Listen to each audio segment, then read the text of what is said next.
Ladies and gentlemen, good morning. It's a beautiful summer's day outside. I'm glad that you could all come here and enjoy this beautiful sunny morning with us.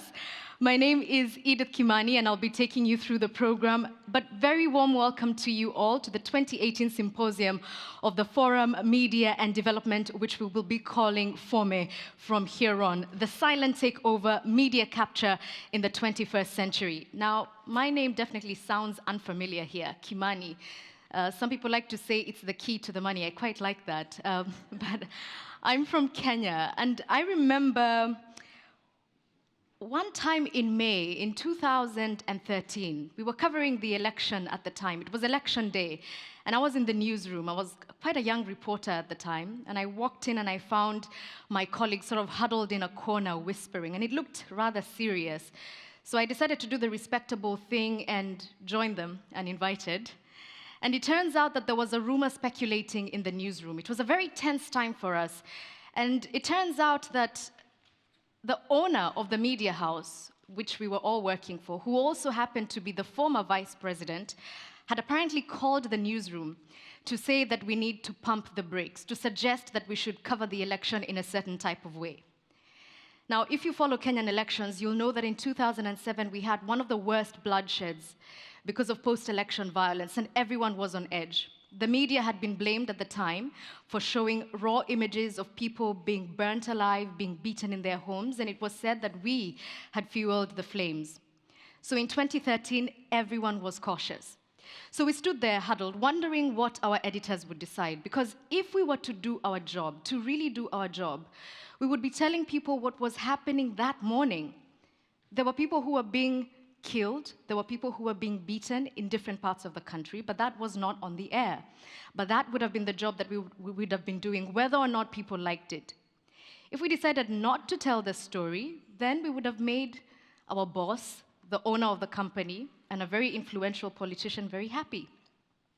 And then there was a third thing we had to consider. The largest advertiser in the company at the time and today as well, the government. How would we deal with this? How would we make sure that we don't upset the person who would come and take over that company? Ladies and gentlemen, the 2018 FoME Symposium puts this complex triangle of politics, media, and private interests at the center of the debate. And for the next 2 days, we'll be discussing the factors that foster media capture, the extent to which this expanding strategy influences democracy, pluralism, and freedom of the press. And of course, we'll be looking at strategies to prevent the silent takeover of the free media. And by the way, in the end, we did tell the story of the people who were being killed in their homes, but we told that story way too late. And when we did tell the story, it had very little detail, and in fact, much of that detail came from statements made from public officials. Welcome to the program. I would like you to note that you can follow this conversation online. We're very tech-savvy here. The hashtag is FoME2018. You can also find an updated version of the program. Some of the details here have been updated, but I'll also help you go through that. And there are also a few people I'd like to make you aware of before we continue. The people who are organizing this event, who are in charge of the content. If you have any questions for them, then please look out for Anya Wallenberg. She is Media Incorporation and Transition. Lisa Kretschmer, I really don't know if I said your name right, but I hope so, and Christopher Frost, who's right here in front of me. There are also 6 rapporteurs who will present some key statements at the end of the symposium. I hope that's whetting your appetite for what's to come. But without further ado, actually I was going to continue, but you guys are looking rather dull. So I want you to just turn to your neighbor and say hello, find out who you're next to. Let's get some warm energy going here. If you don't have anyone sitting next to you, look behind you.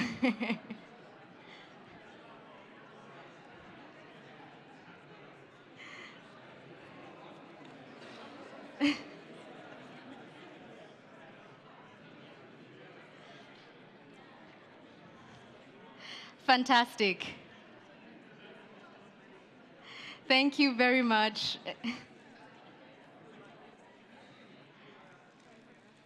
You see, everything is so much better when we get to know each other.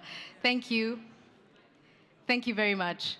And now that the room is energized and warm enough, I think we're now ready for our first speaker with the keynote, Mrs. Ingrid Matthäus-Meier. She is the head of the advisory board of FES. She's also the former vice chairperson of the SPD parliamentary group and a former director of the KfW group. Welcome.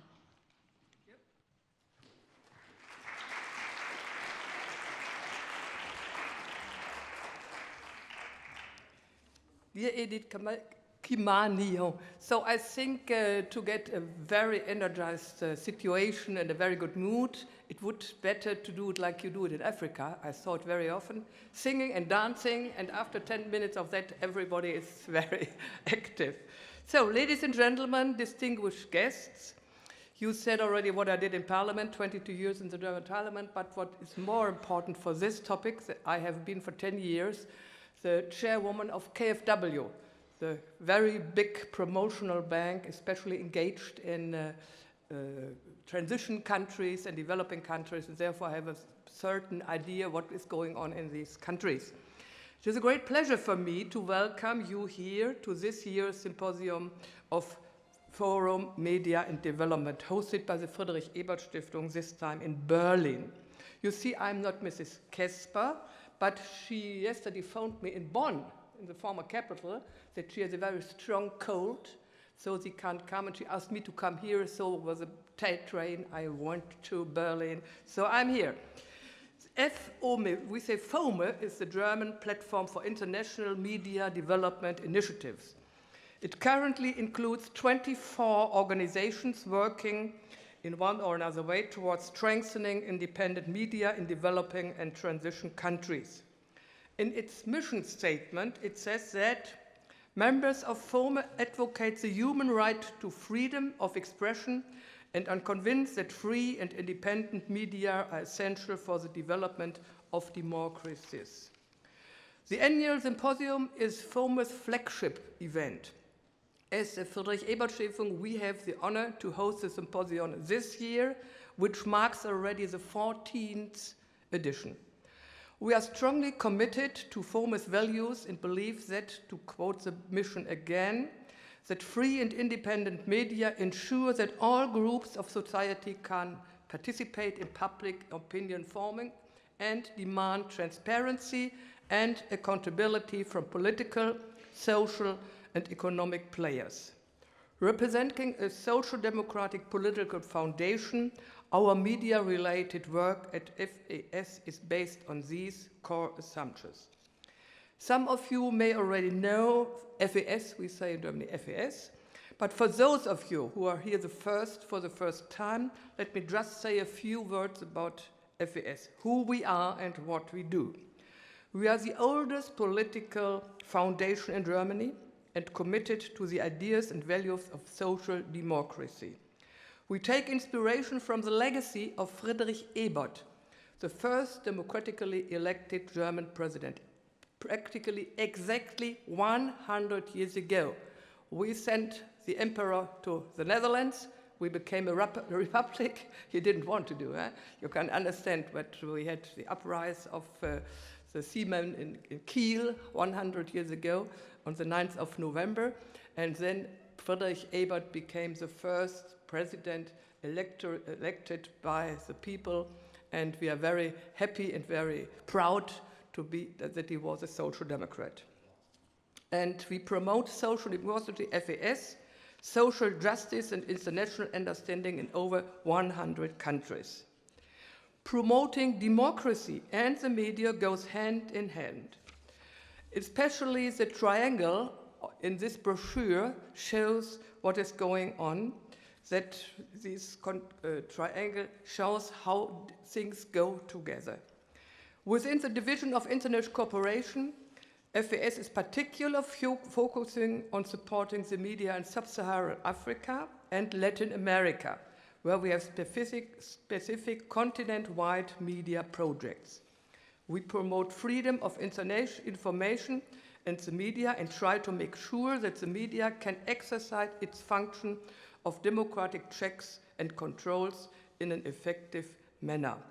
We are a political foundation, and So it is not a surprise for you that the topic of this year's FoME Symposium reflects a very political discourse, the silent takeover, media capture in the 21st century. As this logo, which was designed for FoME 18, illustrates the triangle of political interests, private, or better to say, business interests, and the media will be at the center of the debate. With the emergence of the internet and new forms of publishing, new advertising markets were created. Thus, it became more difficult for traditional media to be financially sustainable and independent, since they are facing new competitors. In many countries around the world, governments have recognized this. While this is just one entry point when discussing the complex phenomenon media capture, it may, at least from a pragmatic political point of view, be the easiest, the most common, and at the same time the most frightening one. I only want to mention one single example here to underline the importance of the topic of this symposium. Unsurprisingly, Brazil's future right-wing extremist president Jair Bolsonaro wants to make life hard for his critics.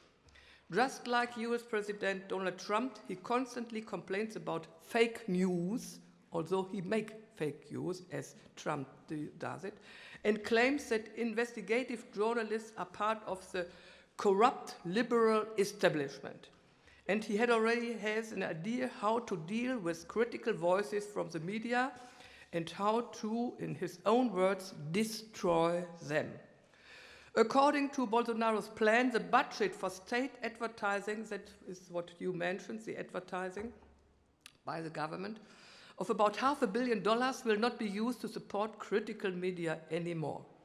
In the very competitive Brazilian advertising market, this could indeed mean the end for some media houses. Alternatively, it could compromise them politically and lead to a less free and less diverse media landscape.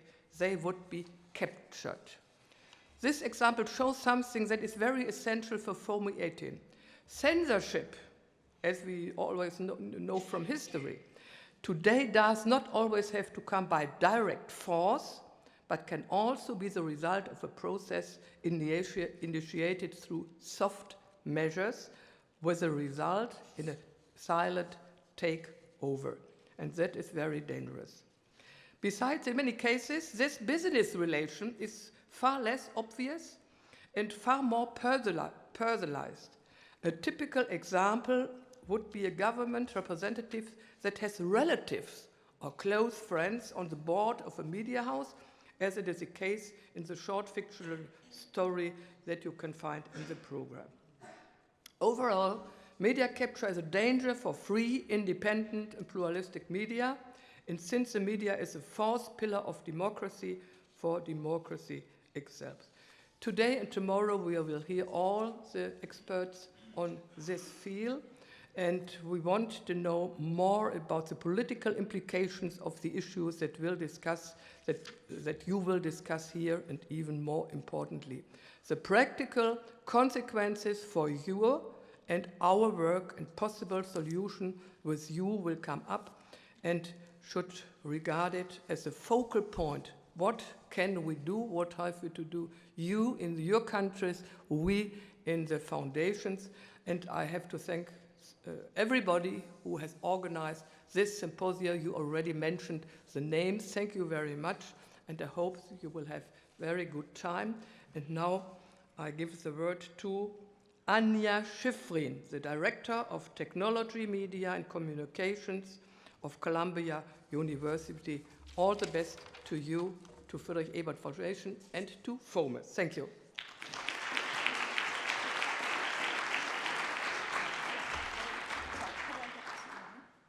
Oh, good, great. And then I guess this is the obvious. Excellent. Okay. Thank you all so much for having me. Really grateful to be here. I think we all know how much important work that the Friedrich-Ebert-Stiftung is doing for journalism around the world and for free expression.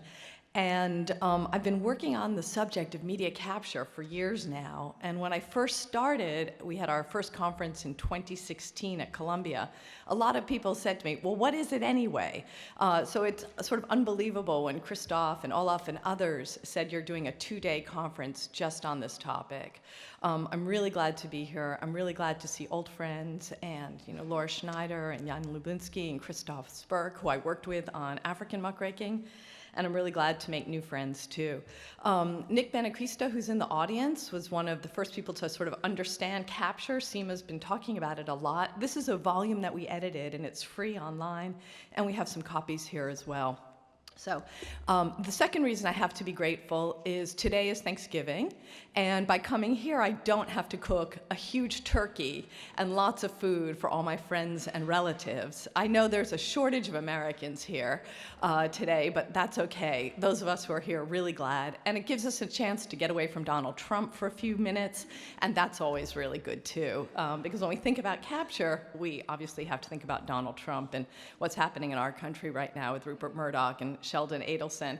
I came yesterday from Australia, so A, it's amazing I'm awake, and B, Murdoch now is doing more deals, which will probably give him 80% market share. And I kept saying to the Australians, Rupert Murdoch has been a huge problem in terms of capture for us, and they said, well, he's an American now, he doesn't count as one of us. So that's really an example of a dangerous form of capture. Christoph gave me this very ambitious list of topics he wants me to cover. What I did was a very, very detailed PowerPoint, which you can all, I hope, put on your website, look at it later, but I won't bore you with all of it now because it's just too long. Like all women, I over-prepare. So I really just want to make kind of 4 main points. One is to go through a little bit of the history of media capture and definitions, and then go straight to what's different about the digital age, and then think about some solutions, because I think the world is such an awful place right now that we have to skip ahead to the solutions. In many cases, we know the problems, so now we have to just fix them and get our students to do that as well. So that's what I'm going to be focusing on today. There was a lot of earlier work on economic control of the media and soft censorship. In the world of communication studies, it wasn't called media capture. We all know Noam Chomsky and his work on the 5 filters, but again, I gave a whole lot of different definitions as well that people have come up with, but the one that I go for is just the simplest one, which is from Alicia Mungiu-Pipiti, which is a situation where the news media are controlled either directly by governments or by vested interests networked with politics. And that's actually what we're seeing all around the world, as many of you know. When I go to conferences in Africa now, I'm hearing African journalists talk about media capture, which I didn't hear a few years ago. The Balkans, I think Marius Dragomir is in the audience, and of course he's written a lot about the situation in the Balkans. And Latin America as well would be a clear example. And we can't forget the United States, where we have Rupert Murdoch and Sheldon Adelson. So that's the definition I'm going with, because it's simple. Little bit of history is that the term capture, it's actually an economics term. When it was first invented, it was really used, it was called regulatory capture. And the idea was to understand why agencies, like government agencies, that are supposed to regulate don't do it. As Alicia Mungiu-Pipiti says, it's the poacher turned gamekeeper. And the answer is because sometimes they end up in sort of the mindset or the pockets of the groups that they're meant to be regulating.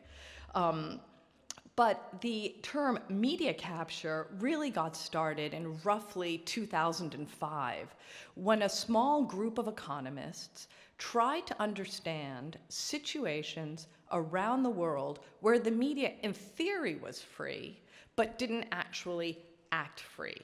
So people like Tim Besley and Andrea Pratt, Luigi Zingalis, Alexander Dyke, David Stromberg wrote about places like Mexico, Thailand under Shinawatra, Italy under Berlusconi, and India as examples of this sort of subtle control by government and their cronies. Later on, of course, we began to see more examples, Venezuela, which Phil Bennett has written about, and the situation of the Balkans, which I won't go into details because I know more of many of you know more about that. Then the economists started looking at the implications of media capture. And Giacomo Corneo, who actually is based in Berlin, and I trust you're in touch with him, argued that the concentration of wealth makes media capture more likely. And Maria Petrova talked about the effect that this could have on inequality. That in fact, many of the economists obviously do a lot of sort of game theories and scenarios, and her argument is that when the rich capture media, it can last longer than when politicians do. The politicians get voted out, but the rich stay in power and stay in control. Everyone's nodding, so I think you're familiar with this. Now, I guess that my contribution was the pretty obvious point that the early theories of capture, media capture, didn't even think about the internet age. They assumed that lower barriers to entry meant more competition, and more competition would be help quality. And this is precisely the point made by the previous speaker. In fact, I argue that what happened was by killing the business model, capture became more likely. Because in the olden days, you could make money off having a media house. Now there's less profit to be made. The only incentive is a political one. So this is actually why we had the conference in 2016, was trying to update the theories of capture for the digital age. And I'm actually editing a book on that subject as well. And again, the theory was that if some media captured, if there's competition, there'll be enough diversity. And the non-captured media will be able to keep an eye on everyone else. But as we see, this really is not what happened. In this volume, Rasmus Kleis-Nielsen also talks about this point of what has changed in the digital age. So I refer you to his paper for more information. And again, you can look at this. And I even wrote to one of the early economists and said, well, what about the internet? And he wrote back this email, which I have here, saying, yeah, you're right. I guess we didn't think about that. So now we can think about it. I'm going to, again, skip through all of the details. I don't know if you're familiar with the work of Andrea Pratt and his colleague Kennedy, but he's done a book recently on power in the digital age. And his findings are there's still high levels of concentration, which of course we all knew from the famous World Bank study, right, by Jankov and Schleifer and Molnath and all these people. There's still, television is still very dominant, and globally Facebook also. So these are kind of some of the three big entities right now. And Pratt outlines a whole lot of different methods of capture, some of which we've already talked about. So government favors to companies that are owned by friendly media owners. Again, Turkey, Latin America as example. The influence of advertising, which you already alluded to and which Violet spoke about in Kenya. And there's many case studies around the world from this. Access to information. I've been hearing some really interesting stories about that government that is in control with media denies certain groups information. Obviously cognitive capture, which is an old idea, and then just plain old bribery. So these would be some of the different types of capture that we see. Some of the other theories look at things like the direct control as well as indirect control. And Dragomir, I'm sure, will talk more about taxation as a tool for governments to harm journalism. I should add a third type, which is also endless parliamentary inquiries and investigations as well. So we can see that part of what happens with capture is soft censorship, that as media outlets are controlled, they ideologically start to buy in when they get pressure from owners. And again, as Violet Kimani pointed out, when there's very few advertisers, which is true in many less developed countries, including many parts of Africa and many smaller places, people become more afraid of losing their advertising. So legal pressures continue to support media capture in many places, as you know, so control of printing and distribution, again, advertising. The use of criminal libel and defamation laws continues to be a problem in many parts of the world, particularly the former British colonies. We see state control of broadcasters and, of course, attacks and intimidation and arrests of journalists. Again, our president, it's hard for me to go more than 2 minutes without criticizing President Trump. So I'll just point out here the intimidation of our American journalists and the very dangerous example that is now setting around the world. In country after country, we're seeing journalists get arrested, get sued, and maybe in the old days, the State Department might call up and say, no, you can't do that. Well, now they know that Donald Trump would actually support that. And then once you've got the captured media in action, what happens? Using media to cover up crime and corruption, to promote and protect business allies, as a mouthpiece for propaganda. Andy Finkel's written a lot about that in Turkey. And again, to further commercial interests of other holdings. And of course, in countries like Greece, connected lending supported many of the money-losing media outlets. I really think, as a country that doesn't really have a kind of public service broadcaster paid with licensing fees, that when we think about solutions, we do need to think about the published service broadcasters.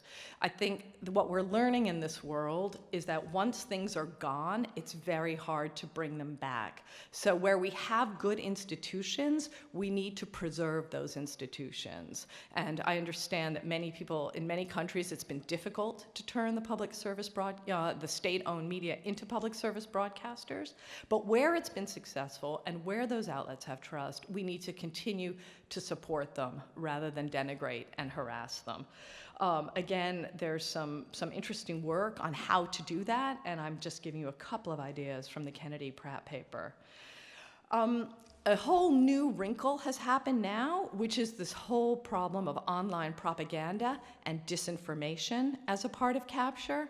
I'm so sorry we even have to think about this, but I'm just in the middle of reading Yochai Benkler's new book, which is really talking about how the far right in the United States seized control of much of the discourse during the 2016 election, and then siphoned from the far right websites into Fox News, which meant that the mainstream media had to sort of catch up.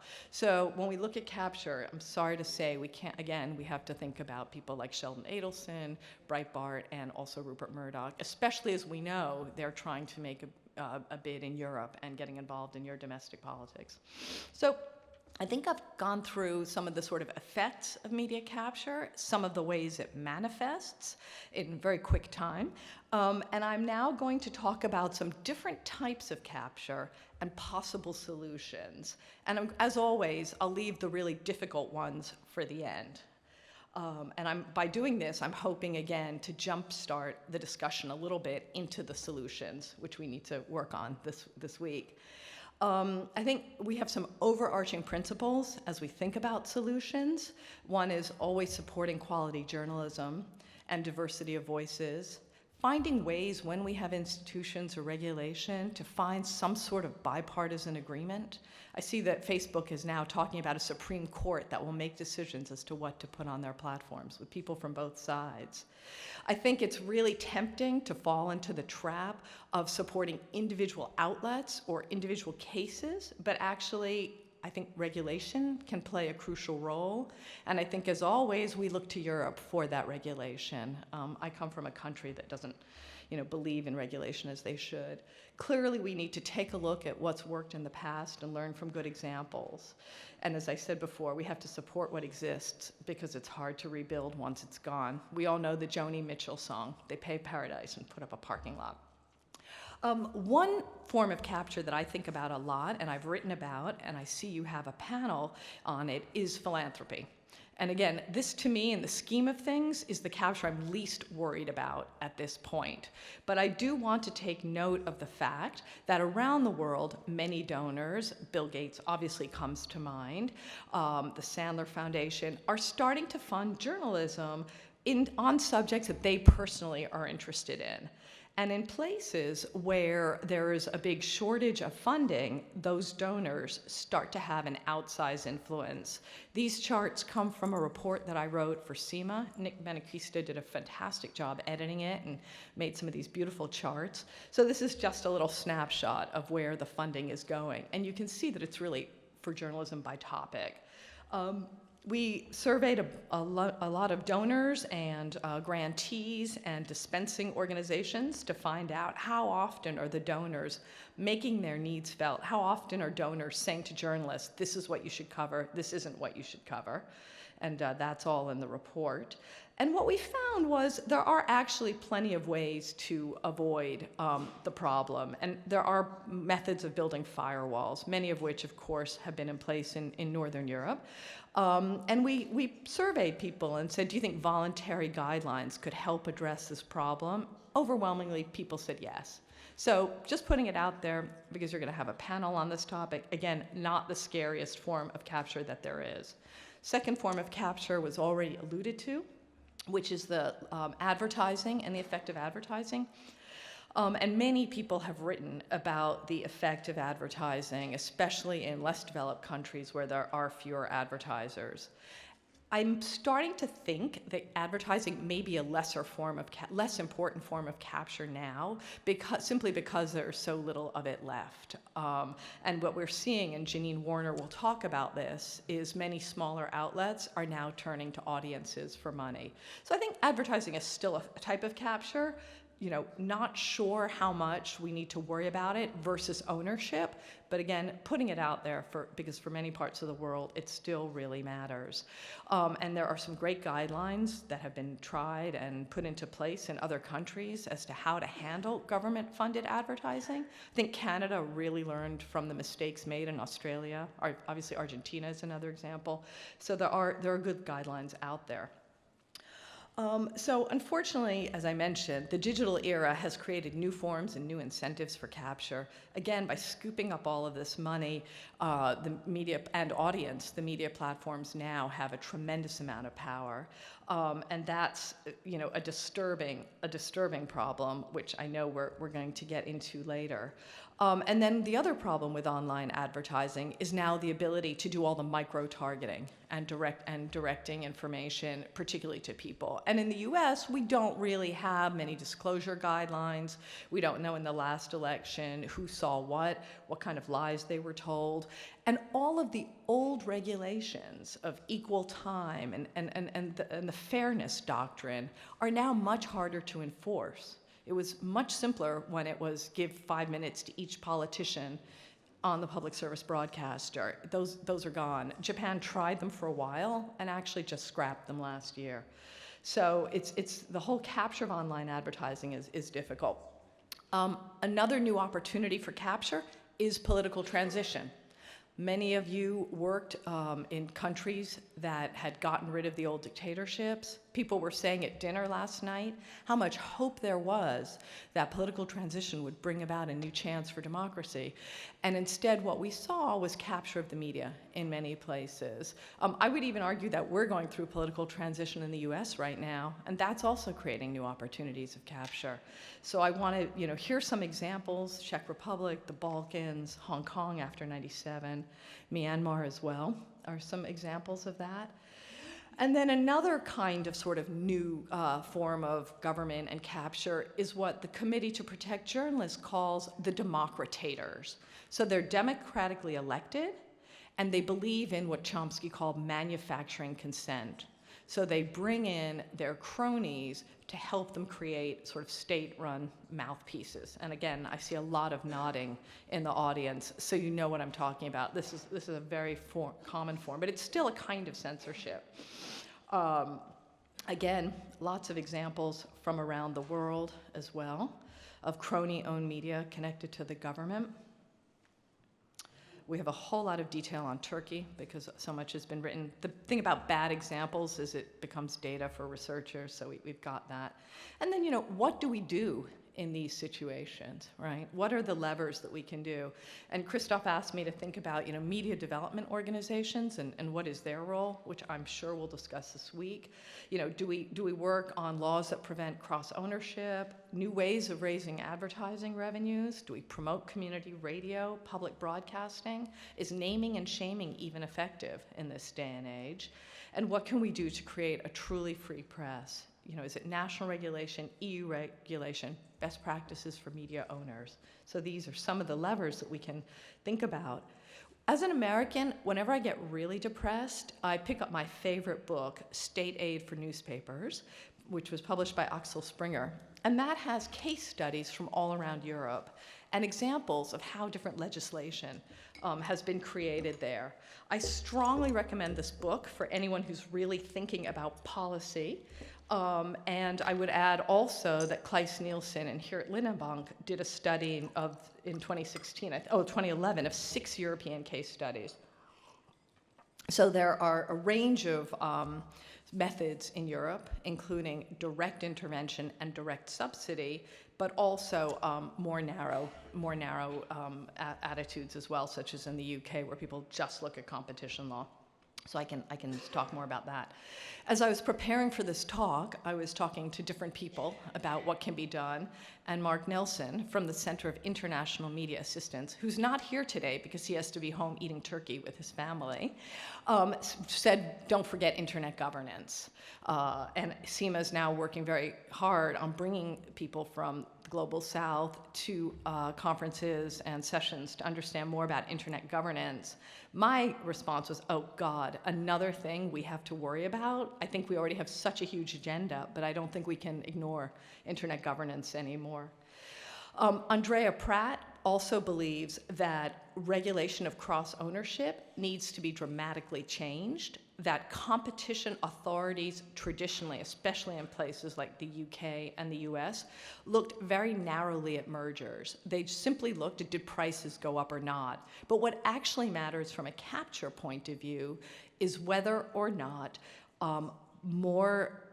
fewer outlets are giving people more information, what he calls the media power index. So having Rupert Murdoch control 80% of the circulation, the prices may be cheap, but that's not actually the point. The point is the lack of diversity. So I'm putting that out there as well. Again, more ideas on from Pratt and from Ellie Noem about competition policy and regulation. And the main thing is that media plurality needs to be the goal of the regulators.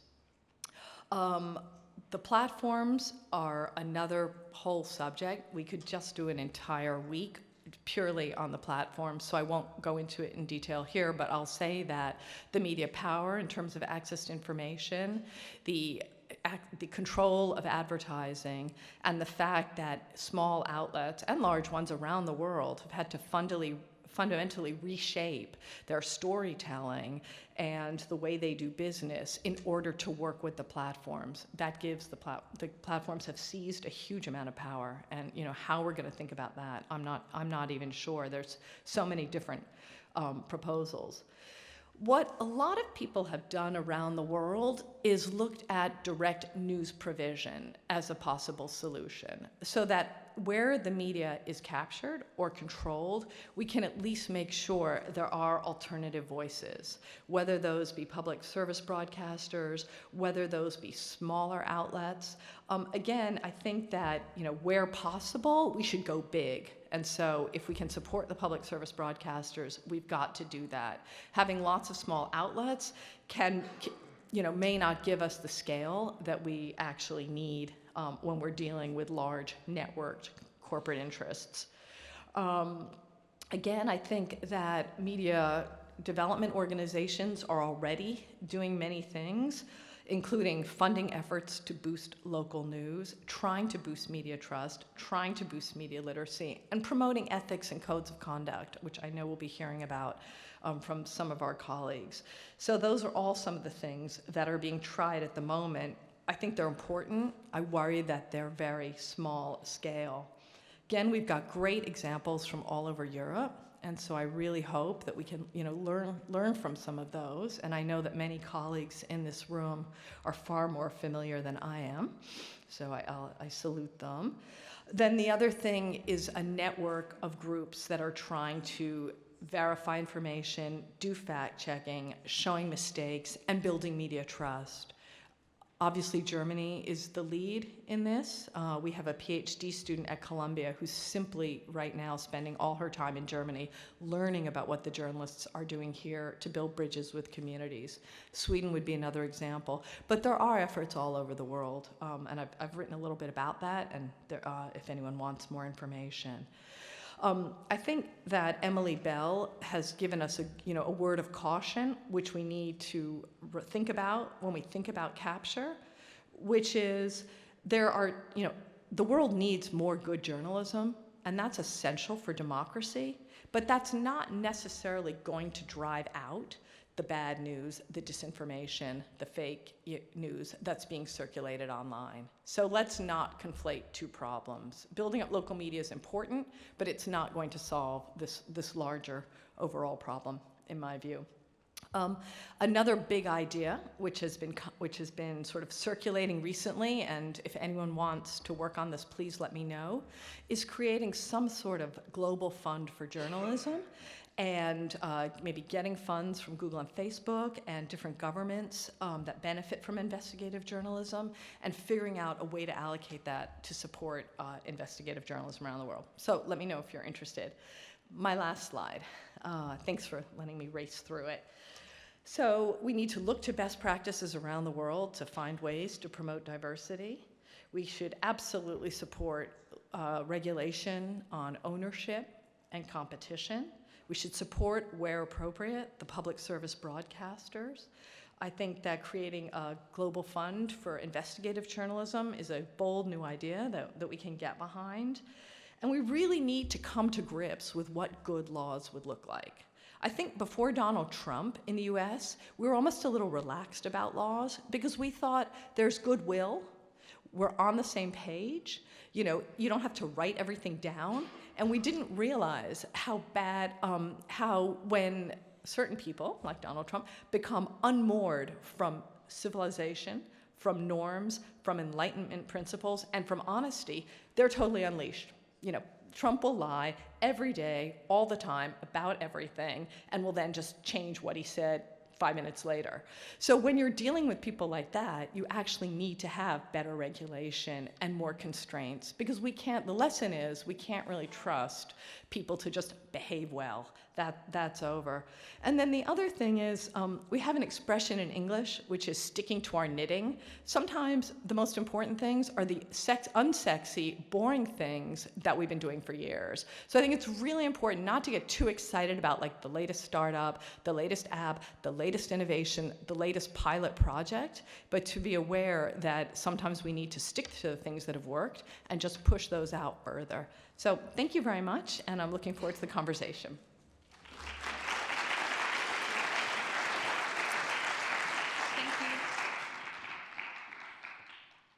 Thank you very much, Anya. We have half an hour to have a Q&A, but your presentation was so comprehensive, I doubt we'll get through all that. I think I want to ask the first question which you asked us. What do we do? What should we focus on in this symposium to become more solution-oriented? Yeah, that's for you. Well, I think it would be really good if we can make sure in all the panels that we think in a very focused way about what kinds of capture are we talking about and what have we seen work in the past to fight that. So I would say, make sure storytelling is great and bonding is great, but to really make sure that we walk out of every session with a couple of ideas for solutions, thinking about what's worked and thinking about who's going to execute. So I'm I teach, and so I'm very sort of deadline focused, and I believe in deliverables. There's a time to stop thinking and a time to just start acting. So I hope we can take that mindset into some of our discussions. It feels to me, looking at your presentation, that we've only started acting recently, even though the problem has been there for a while. Why is it that this conversation has become so relevant right now? That's a really good question, because clearly the idea of media capture has has been around for close to 15 years. I think it may partly be two things. I think perhaps the rise of the platforms and the decline of advertising revenue has made a lot of people realize that media is in danger, good media is in danger, and I think also the terrible political changes that we're seeing around the world. And it's so interesting that as these democratators take power, they still feel they need to have media on their side. So maybe that's a good thing. People still think that the media is important enough to want to control it. I really like what you said about creating a global fund for journalism, obviously to diversify funding. I think I want you to tell us a little bit about, now that we have a bit more time, what the idea is and what the vision is. Yeah, so it's one of those ideas that lots of people in different countries have been talking about for the last year independently. And I think that we're going to try to get together in the spring and actually map out what it would look like. As mentioned, I think one idea which Julia Angwin has talked about, who's a tech reporter, is getting Google and Facebook to put some money together for journalism. They've just announced that they're going to try that in the UK, but it's still quite a small amount. And then Jay Hamilton and Drew Sullivan from OCCRP and Ellen Hume have talked about the fact that when governments collect money on things like tax avoidance or from criminals, they should put a share back into journalism. So something like a global fund, if we would be a long haul. Yeah. And I was talking to Mark Nelson last week. We'd need to figure out who would administer it, and we would have to have some sort of bipartisan board that would help that. So I'm going to another meeting next week to talk about it, and I'm hoping this spring to maybe draft some kind of position paper. Creating new institutions is exciting and it's difficult, but there are examples, and there have been plenty of other funds that have been created and worked. So anyone who wants to join, come see me, and we can talk about that. And I'd love to hear ideas from all of you about how we could make that happen. Well, obviously, that would go a long way to ensuring that we still have an honest media. But at the same time, we do have members in the industry who are participating or being co-opted to spread disinformation. And I'm thinking about the curious case of Arkady Babchenko, the dissident Russian journalist who faked his death in Ukraine.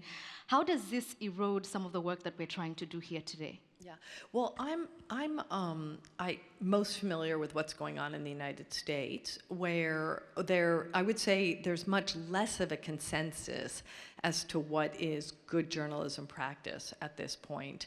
And one of the things that Trump has done has empowered alt-right journalists, who I wouldn't maybe even call journalists, because they're basically just spreading rumors. And I think that there's a lot of things that need to be done. One is clearly continuing pressuring the platforms not to disseminate this information, and then also educating journalists to not inadvertently amplify this information. I was talking about this with Laura Schneider yesterday, how US journalism practice, which requires balance and scoops, meant actually, we now know, according to the work of Yochai Benkler, repeating all this stuff all the time, so that in the 2016 elections, disinformation about Hillary Clinton being corrupt was repeated over and over again by the legacy media when it really shouldn't have.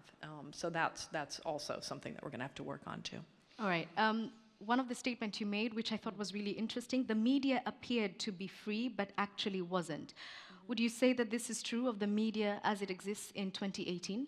In some places, yeah. So by that, what I meant was, some of us are old enough to remember countries like Myanmar, where the censor would look at the newspaper every day or every week and write in red ink across the top and actually physically say, take that story out. I worked in Vietnam for 2 years, where all the top publishers and editors belonged to the Communist Party, and the media was really viewed as a mouthpiece for the party, for the ruling powers.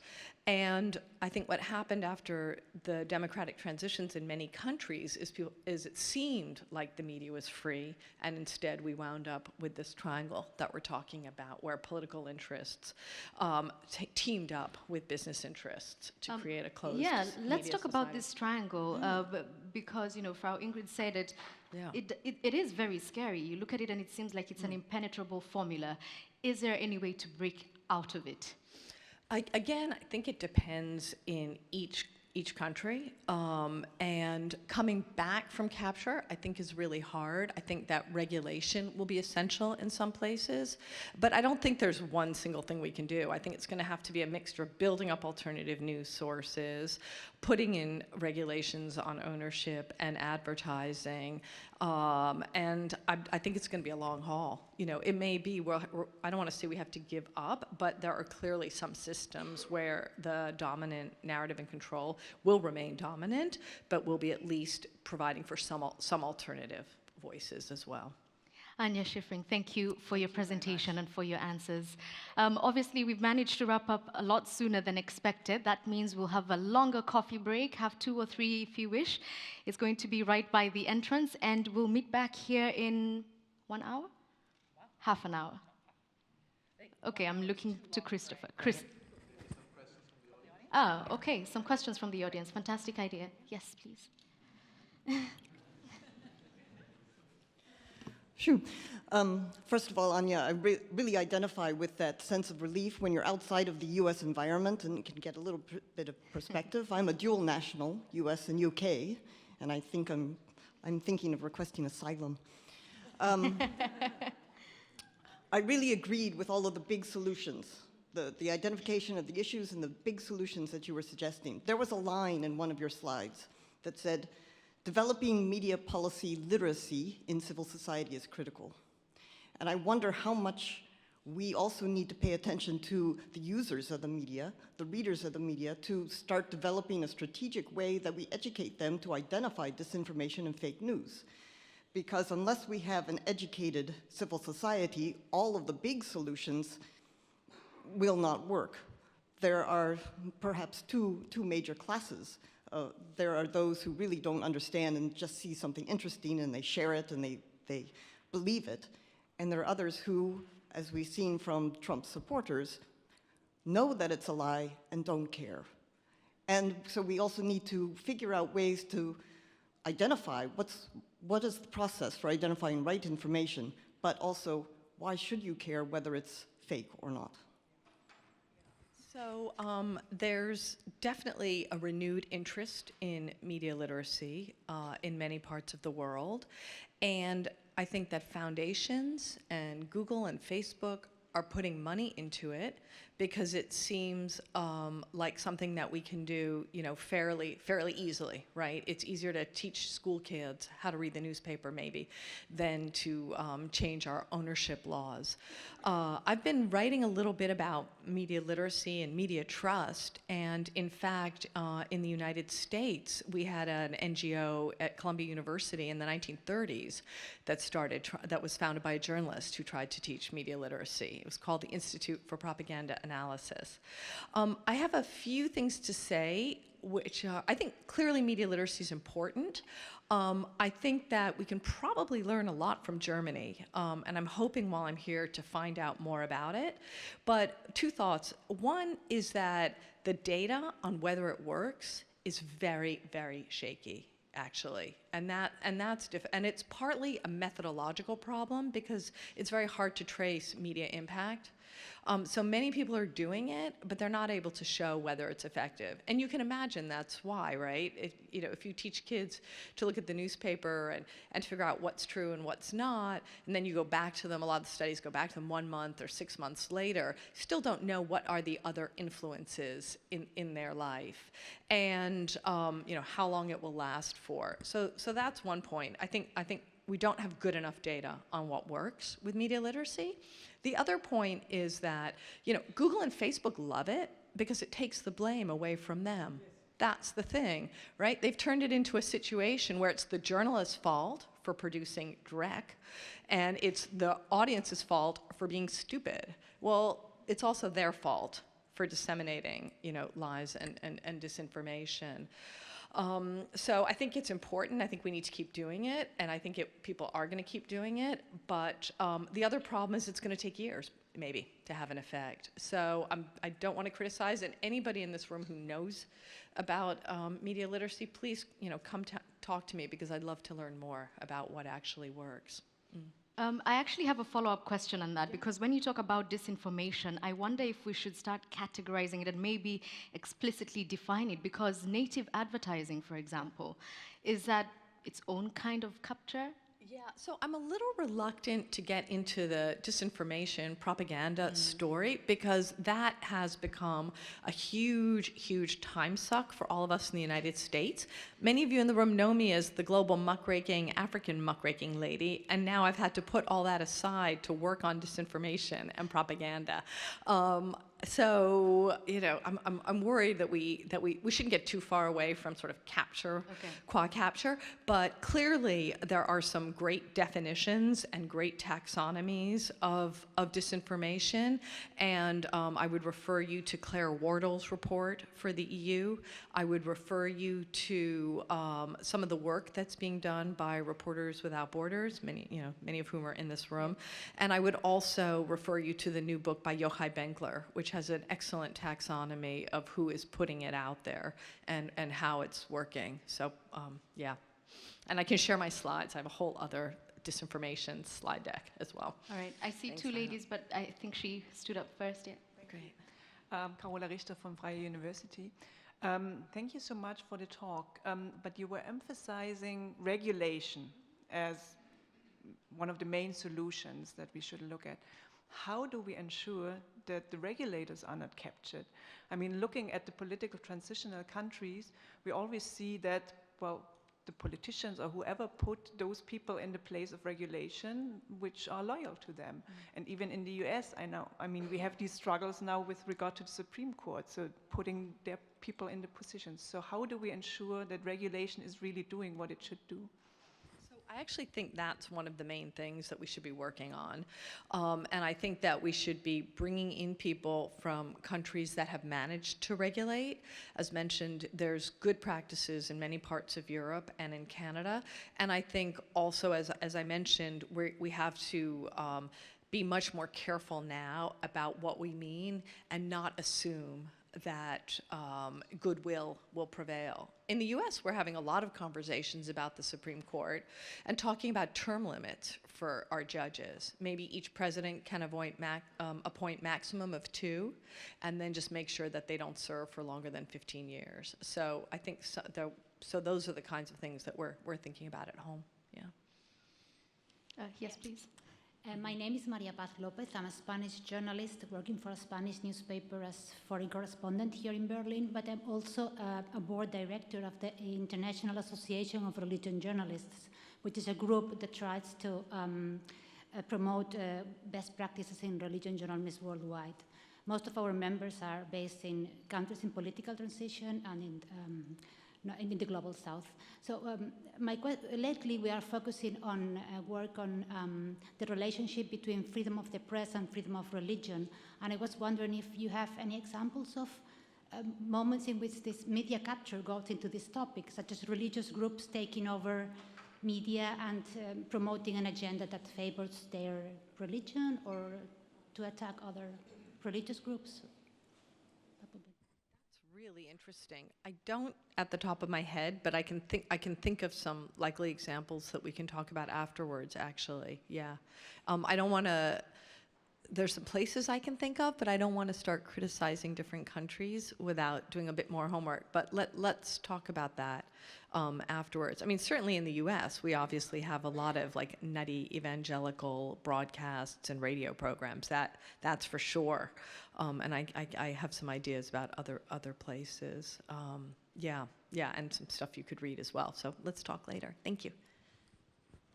Yes. Yes, hello, my name is Torsten Seving. I'm excusing myself for my voice. I'm just suffering from a cold. I'm from Netzwerk Weitblick, which is an organization where journalists join together to mainstream sustainability. And I would have a question regards alternatives or solutions of media capture. There's something happening very interesting currently in the States called The Correspondent. I don't know if you're aware of that. You are, of course. So Jay Rosen is really making a great deal in bringing the Dutch magazine The Correspondent into the US market. And I see that as a real answer to capture, because if you're building a community of people that actually support something which is advertisement free, which is investor free, which is completely independent and driven by the community, you can actually replicate that. You can do that. You can replicate that for various niche markets, for niche publications. I think this is a way of solving the question of media capture. Would you agree? I just wanted to ask if you could please expound on the correspondent for the benefit of those who might not know about it. Oh yeah, I think about 4 or 5 years ago, a Dutch philosopher and show talk master, Rob Weinberg, actually launched via crowdfunding a magazine in the Netherlands, which made it in like 3 weeks. They had, I don't know, 30 or 60,000 subscribers, which is a lot of people in a small country, to support constructive journalism. Now we can go into, I could talk for hours about solutions-oriented journalism. I don't, most people here are probably familiar with that, with Tina Rosenberg and David Bronstein and these people doing that in the States. In Germany, there is Perspective Daily doing that, doing a very great job on actually kind of replicating the model of the correspondent. And then the correspondent decided, well, okay, we have a look if we can bring that into the US market. They got in touch with Media as a kind of a funding source, which is a great way of really giving that model right now the leverage it needs, and Jay Rosen, who's spearheading it in the States.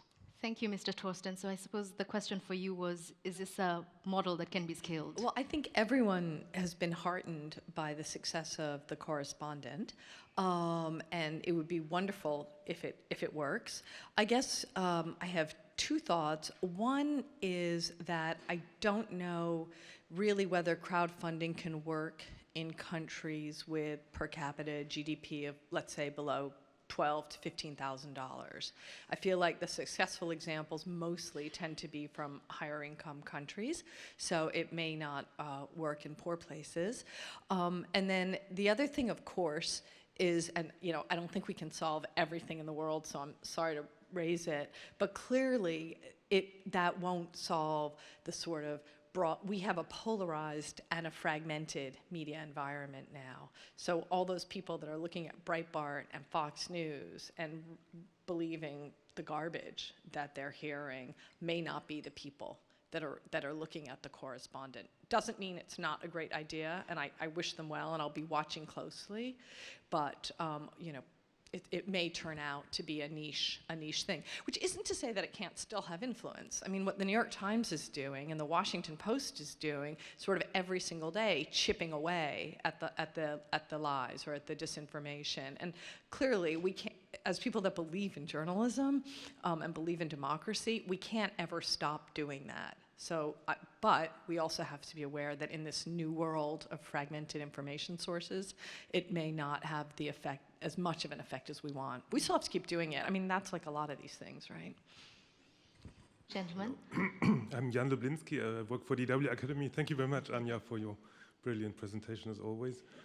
I would like to build, or have a comment building on your example and relating to your suggestions on media literacy, or media and information literacy, as we call it. The UNESCO definition for it has different dimensions. It's about access, it's about analyzing things, reflecting things, creating media, but it's also about acting. So the fifth dimension, I think, is one that we should maybe bring more into the focus. So it's not about teaching people only about how to judge media, how to reflect them, but it's really about acting about media, about coming up with initiatives, and taking responsibility, maybe even for regulation. So I think we should think of media literacy really as in the form of helping people to act, and then it's not a question of measuring whether they know something, but whether they actually do something, and that certainly can be measured.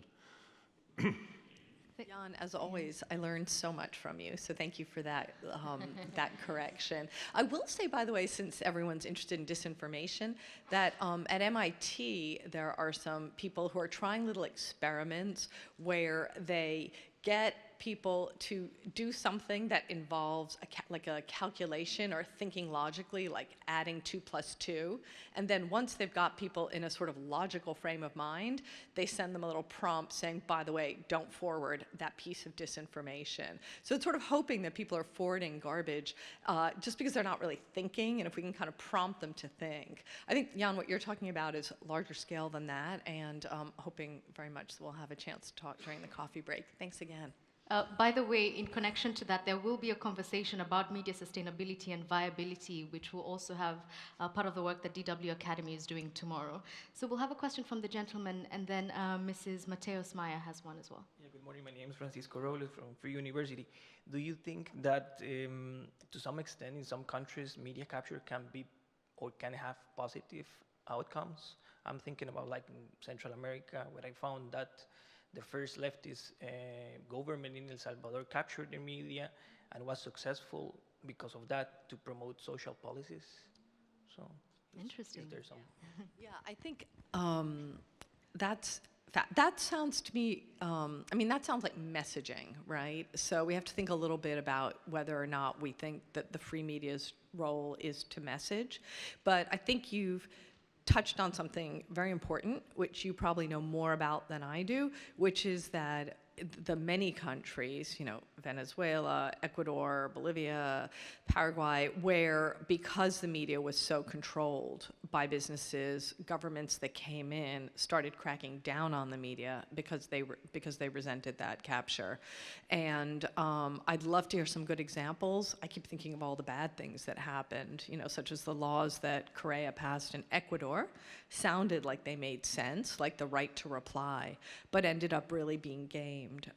So I've seen so many cases where, yeah, those kinds of policies sound good and then turn out actually to be bad for free expression. So, I mean, we've got a problem, right? Because when you have a captured media that starts making stuff up, people get mad, and then they're more willing to crack down. So how do we sort of stay on the side of the angels, I think is difficult, but you're all smart, and that's why we're doing something that's difficult too. We have to, right? You were next, and then she would go. Yeah. Go. You mentioned several times that the public broadcasting can be a measure against media capture. I think you are right, but this will only be the case when it is clear that the public broadcasting is independent and not controlled by the government or any other person. And I think, you see, I have been born in 1945, so I remember, not when I was a young girl, but how important it was that the Allies, who divided Germany in 4 parts, the British, the American, the French, and the Russian part of Germany, and they helped us to make a new constitution, and especially the broadcasting was very important for them.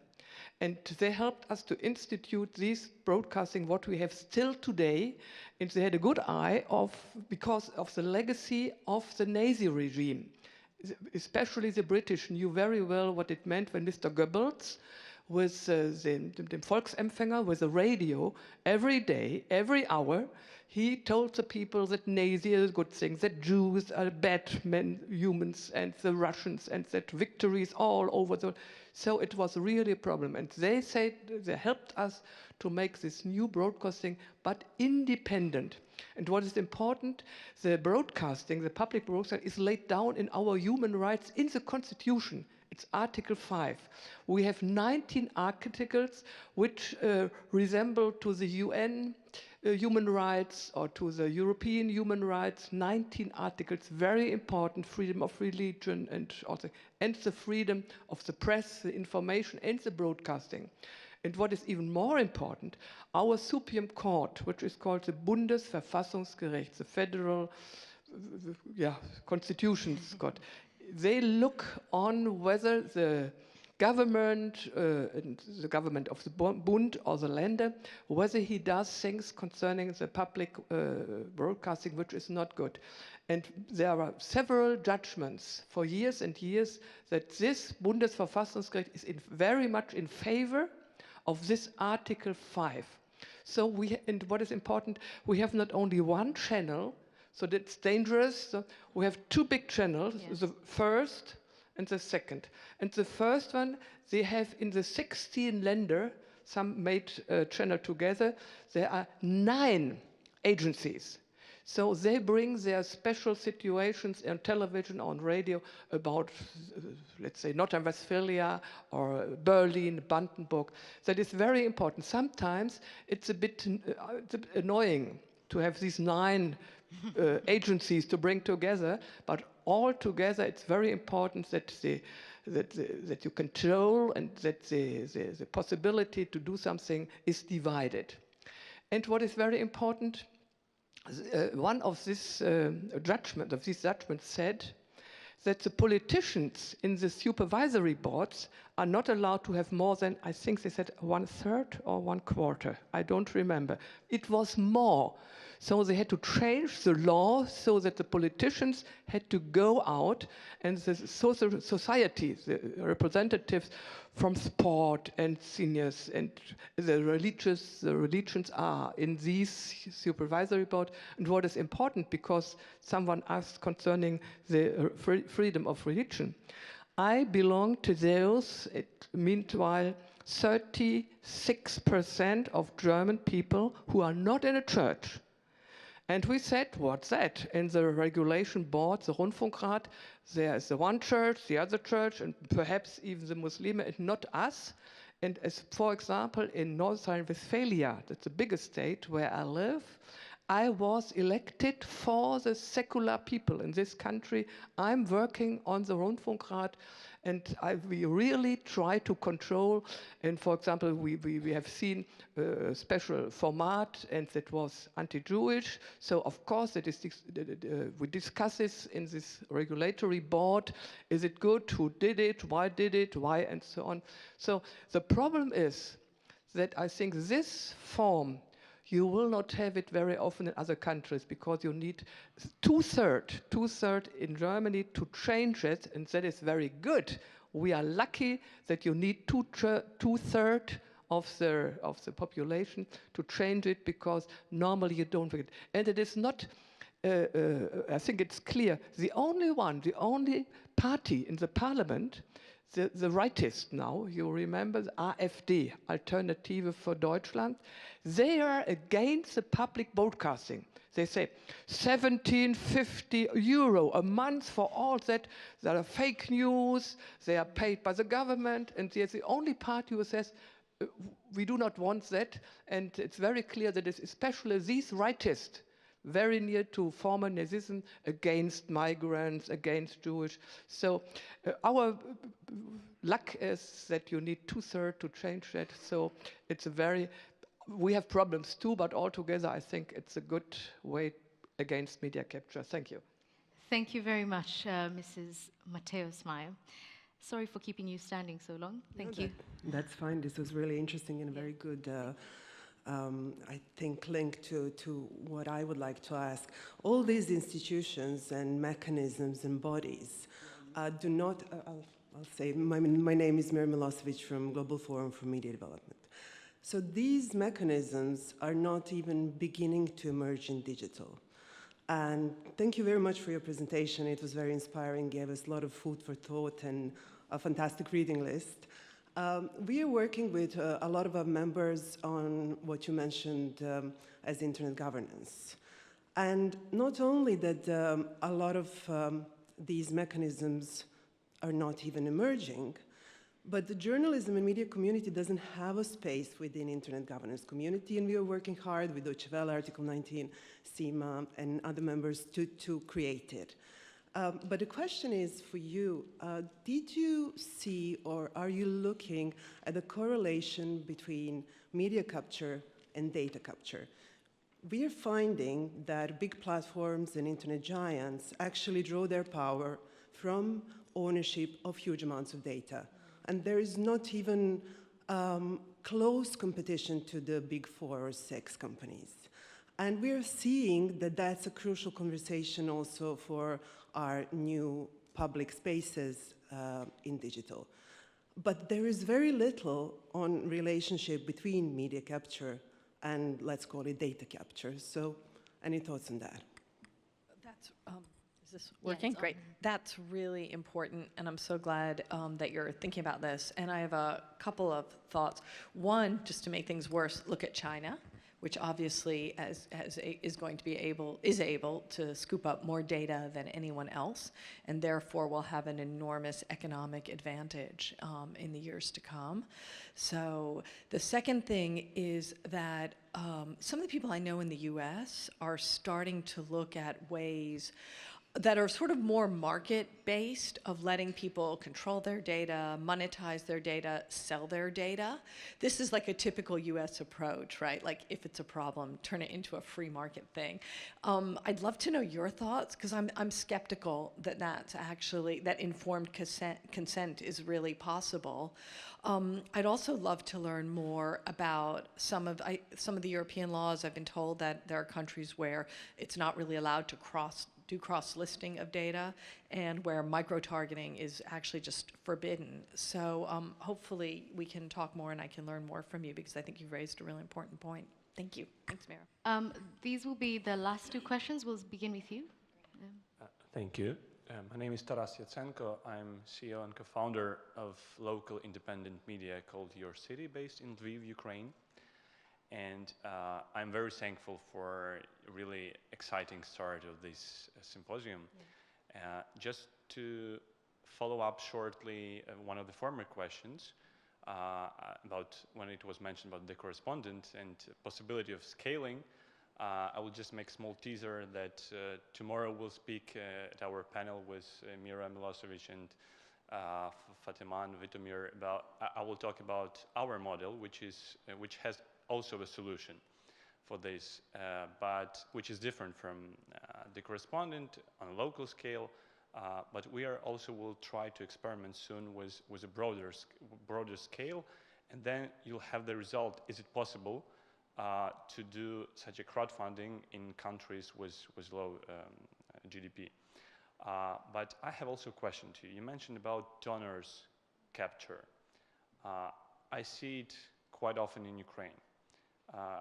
Quite a lot, and especially where managers, quite often managers of different donor organizations, especially native Ukrainians, they are already captured with some connections, with some interests, and they really influence the editorial policy or what should be done, or the topics.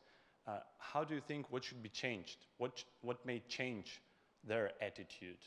And because really huge amounts of money are spent, and right now USAID gave another 5-year project with $35 million for Ukraine media development, and I'm afraid how it will be used. What do you think may change the attitude, not to influence, not to capture the media for donor organizations? Thank you. I think part of that is trying to really underscore to donors that they shouldn't look at media outlets as instruments for their agendas. And in many cases, that's an impossible fight. But in some cases, I think it's possible to try to speak more, to sort of explain, to speak more broadly about the role of media, as a fourth estate, as one of the pillars of democracy, and not something that should be instrumentalized. So I'm not sure that it's possible in every case, but I think that there have been, attempts to do that, and that we need to really support those attempts. Yeah, and there's certainly some donors who get that very clearly, I think. Thank you, and looking forward to your session tomorrow. It sounds wonderful. Yeah. Thanks for giving everyone a taster. I'm sure it's going to be fascinating. Thanks again. And finally this morning, Unjani. Okay, I'm called Roseline Akaoba. I'm from Cameroon, and I'm the president of the Cameroon Community Media Network, Northwest and West Region of Cameroon, and I'm equally the station manager of the Christian Broadcasting Service Radio in Bamenda. And I come from a country whereby we are beginning something on peace journalism, and we know that peace journalism is equal to reporting the truth. And so I'm so thankful with this presentation and with the theme of this symposium. And I'm trying to look at the Second part, media capture in terms of censorship, when the government tries to censor even the truth. And when you want to equally report the truth, you are sent to prison. And so, what is the place for journalists like us from a place like Cameroon when we want to tell the people the truth, which is good journalism, and we are rather sent to prison? I think this is a great moment to just remember the incredible bravery and hard work that many journalists around the world, and especially in sub-Saharan Africa, are showing right now. We're seeing pressure on journalism in many parts of the continent at the moment, including Tanzania as well. The problems in Cameroon have been recognized all over the world. I would not dream of telling you how to do your business because you have experiences and problems that the rest of us don't face. But I think it's very important to show global support for the kinds of struggles that you're facing right now. So I'll leave it at that, but happy to talk to you more as well. Thank you so much. Yeah. Thank you very much once again, Anya, Schiffrin, and to all of you who contributed with the questions. We can now go for a 15-minute coffee break.